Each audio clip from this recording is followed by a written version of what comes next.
Hello students, welcome to my another lecture on invertebrates biology. So the topic of our today's video lecture is phylum Annelida. तो आज की इस lecture में हम देखेंगे Annelida के जनरल कैरेक्टरिस्टिक्स या एनिलिडा के सामान्य लक्षण। एनिलिडा को सामान्यतः हम क्या कहते हैं? Segmented worms. एनिलिडा नाम जो सबसे पहले दिया था वो दिया था लेमार्क नाम के साइंटिस्ट ने। और अगर इस टर्म का हम मीनिंग देखें एनिलिडा का तो मतलब होता है लिटिल रिंग, यानी कि ऐसे जंतु जिनका शरीर अलग अलग खंडों में विभाजित है, रिंगों से विभाजित है। और इन जनरल इनका जो शरीर है वो कैसा होता है? एलोंगेटेड होता है, लंबा होता है, बायलिटरली सिमेट्रिकल होते हैं, हाईली ऑर्गेनाइज एनिमल है और जिनके अंदर डेफिनेट सिस्टम बॉडी के पाए जाते हैं। यानी कि हिंदी में अगर कहें तो ये सामान्यतः कैसे हैं? लंबे, द्विपार्श्व सममिति और उच्च श्रेणी के संगठित प्राणी होते हैं। इनके अंदर क्या होता है कि अलग अलग अंग मिलके एक निश्चित तंत्रों का निर्माण करते हैं। और जो एनिलिडा की जो सबसे इम्पोर्टेंट कैरेक्टरिस्टिक्स है या सबसे ज़रूरी जो पॉइंट है वो क्या है? इसके अंदर क्या पाया जाता है? मेटामेरिज्म। ये कैसे होते हैं? विखंडी भवन। मेटामेरिज्म को हिंदी में क्या कहते हैं? विखंडी भवन, जिसकी वजह से इनकी जो पूरा शरीर क्या होता है? अलग अलग खंडों में विभाजित होता है। और ये जो मेटामेरिज्म है एक तरह से एक बहुत ही एडवांस कैरेक्टर है। इसी की वजह से हम इन जंतुओं को क्या कहते हैं? सेगमेंटेड वर्म्स, यानी कि सखंडी कृमि कहा जाता है इन जंतुओं को। इनके अंदर जनरली क्या होता है कि उपांगों का यानी कि जो अपेंडेजेस है उसका अभाव होता है, अनुपस्थित होते हैं। और यदि अगर इनके अंदर मौजूद होते हैं तो वो जोड़ीदार नहीं होते हैं, यानी कि जॉइंटेड अपेंडेजेस नहीं पाए जाते हैं, जो कि एक कैरेक्टरिस्टिक्स है किसका? आर्थ्रोपोड एनिमल्स का।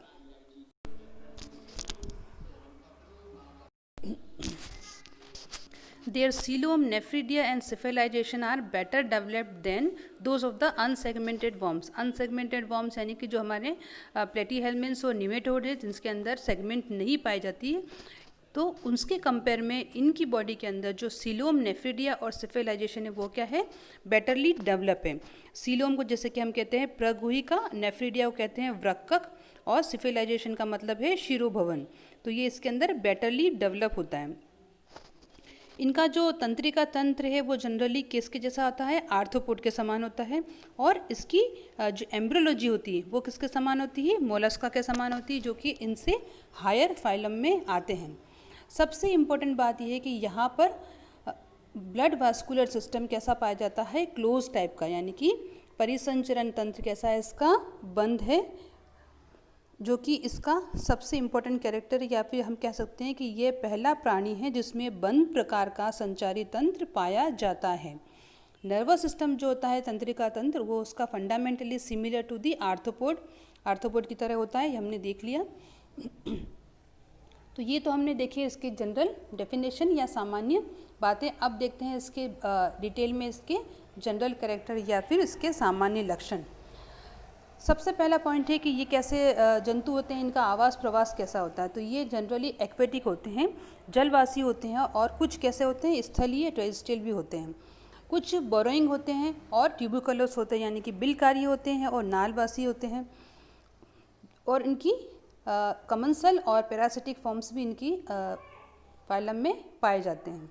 बॉडी जो होती है उनकी एलोंगेटेड होती है, बायोलिट्रिकल सिमेट्रिकल होती है, ट्रिप्लोब्लास्टिक होती है और ट्रूली सीलोमेट होती है, और metamerically segmented into similar metamers, यानी कि शरीर जो इसका होता है लंबा होता है और जनन स्तरीय होता है। एक्टो, एंडो, मेसोडर्म इसमें पाए जाते हैं। समिति की बात करें तो वो कैसे मिल रही है? इसमें द्विपार्श्व समिति मिल रही है। और सीलोम जो है वो कैसी है? वास्तविक प्रगुही है। और शरीर हमने देख लिया कि विखंडी रूप होता है और समान खंडी इसमें पाए जाते हैं।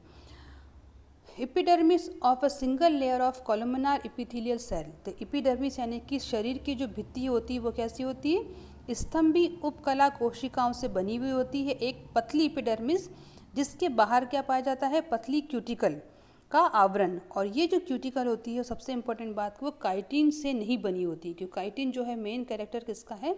आर्थ्रोपोडा जंतुओं का। बॉडी वॉल जो होती है वो कैसी होती है? उसकी डर्मोमस्क्यूलर, यानी कि चर्मी पेशी होती है इसकी शरीर भित्ति, जिसमें आउटर मसल फाइबर होते हैं सर्कुलर यानी कि वृत्तीय होते हैं, और अंदर के जो मसल फाइबर या पेशी तंतु होते हैं वे कैसे होते हैं, अनुदैर्घ्य या लॉन्जिट्यूडिनल। प्रचलन या लोकोमोटरी ऑर्गन्स इसके अंदर अलग अलग सेगमेंट में अलग अलग पाए जाते हैं, जिसको हम सीटी या कीटी कहते हैं, यानी कि शूक या रोम कहते हैं, और प्रत्येक खंड की त्वचा में ये धंसे रहते हैं। दूसरी इंपॉर्टेंट बात कि जो कुछ समुद्री फॉर्म्स हैं उसके अंदर क्या होता है कि फ्लैशी अपेंडेजेस, यानी कि जो शरीर का जो मांसल है वो उपांगों का रूप लेता है, जिसको हम कहते हैं पार्श्वपादभो यानी कि पेरापोडिया, वो भी इसके अंदर एक चलन या लोकोमोटरी ऑर्गन है। सीलोम देह गुहा जो होती है वास्तविक दीर्ण गुहा यानी कि साइजोसीलस टाइप, यानी कि ये कह सकते हैं कि जो ट्रू सीलोम से वो फर्दर हम उसको डिवाइड कहते हैं दो प्रकार में, साइजोसीलोमेट और एंट्रोसीलोमेट। जो साइजोसीलस जो होती है वो किससे बनती है, मेसोडर्म के स्प्लिटिंग से, और जो एंट्रोसीलस टाइप है सीलोम वो किससे बनती है, आउट पॉकेटिंग ऑफ मेसोडर्म, यानी कि पाउचेस के रूप में जो एलिमेंट्री कैनाल्स के अंदर से फॉर्मेशन होता है मेसोडर्म का या सीलोम का, उसको हम बोलते हैं एंट्रोसील।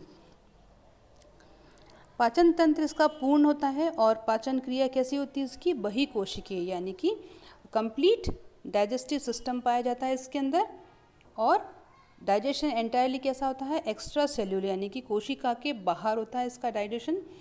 ब्लड वास्कुलर सिस्टम क्लोज्ड है जैसा कि हमने देख लिया, और रेस्पिरेशन श्वसन जो होता है वो पिगमेंट्स के द्वारा होता है, और उसमें जो पिगमेंट्स पाई जाती है वो कौन सी पाई जाती है, हीमोग्लोबिन और इरिथ्रोक्रोनिन।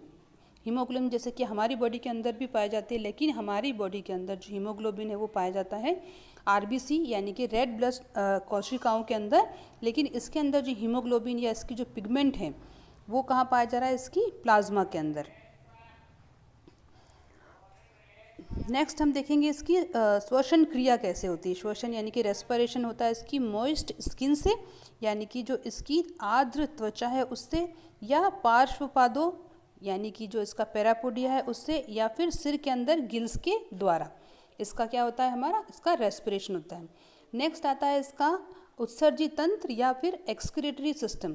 तो एक्सक्रीटरी सिस्टम इसका मेटामेरिकली डिस्पोज कोइल ट्यूब्स पाई जाती है, जिसको हम कहते हैं नेफ्रीडिया। नेफ्रीडिया कैसे है, उत्सर्जी तंत्र है, विखंडी रूप से फैले वृक्क इसके अंदर एक्सक्रीशन का या उत्सर्जन का कार्य करते हैं। तंत्रिका तंत्र में एक जोड़ी प्रमस्तिष्क गुच्छिकाएं या मस्तिष्क और एक दोहरा तंत्रिका रज्जु, और प्रत्येक खंड में गुच्छिकाएं एवं पार्श्व तंत्रिकाएं पाई जाती हैं। यानी कि नर्वस सिस्टम की बात करें तो इसके अंदर जो ब्रेन जो बनाता है वो सेरिब्रल गैंग्लियन का इसके अंदर फॉर्मेशन हो जाता है, जो कि इसका मस्तिष्क का निर्माण करता है। उसके बाद उस ब्रेन से दो डबल वेंट्रल नर्व कॉर्ड निकलती है, जिसके अंदर छोटे छोटे गैंग्लियंस होते हैं, और लेटरल नर्व उसमें से निकलती है जो कि हर एक सेगमेंट के अंदर पास होती है। सेंसरी ऑर्गन की बात करें तो सेंसरी यानी कि जिसकी ज्ञानेंद्रियां हैं उसके अंदर सबसे पहला पाया जाता है टैक्टाइल ऑर्गन, जिसको हम कहते हैं स्पर्शक अंग। उसके बाद आता है टेस्ट बड्स यानी कि स्वाद कलिकाएं। फिर आता है स्टेटोसिस्ट यानी कि संतुलन पुट्ठियाँ, जो कि इनको बैलेंस करने में काम आती है। एक तरह से स्टेटोसिस्ट क्या है, बैलेंसिंग ऑर्गन है। फोटो रिसेप्टर सेल मतलब प्रकाशग्राही कोशिकाएं इसके अंदर पाई जाती है, और कभी कभी आँखें या आइज़ भी पाई जाती है, जिसके अंदर लेंस पाई जाती है। अब आता है इसकी बात रिप्रोडक्शन की, यानी कि इसका जनन तंत्र कैसा है। तो इसके अंदर जनरली हर्मोफ्रोडाइट या उभयलिंगी या फिर ऐसे जंतु भी हैं जिसके अंदर सेक्स सेपरेट है, यानी कि नर और मादा अलग अलग पाए जाते हैं। लार्वा इसमें अगर उपस्थित है किसी फॉर्म्स में तो वो लार्वा कौन सा है, ट्रोकोफोर लार्वा। तो अगर आपसे पूछा जाए कि एनिलिडा का लार्वा कौन सा है तो वो कौन सा है, ट्रोकोफोर। इसी तरह हर फाइलम के अलग अलग लार्वा हैं जिनको आपको याद करना है कि पॉरीफेरा में कौन सा लार्वा मिलता है, जैसे पेरेन्काइमुला है। अब सिलेंट्रेटा में कौन सा है, देन प्लेटीहेल्मिन्स में कौन सा है, एस्कीहेल्मिन्स में कौन सा है। इस तरह से हर फाइलम के अलग अलग लार्वल फॉर्म्स हैं जो आपको याद होने चाहिए। रीजनरेशन इज़ कॉमन, यानी कि इसके अंदर पुनरुद्भवन सामान्य लक्षण है, यानी कि कोई भी इसका बॉडी का पार्ट अगर टूट जाता है, डिस्टर्ब हो जाता है, तो ये क्या होता है उसके अंदर दोबारा से रीजनरेशन हो जाता है। So that's all for today's lecture. Thank you so much.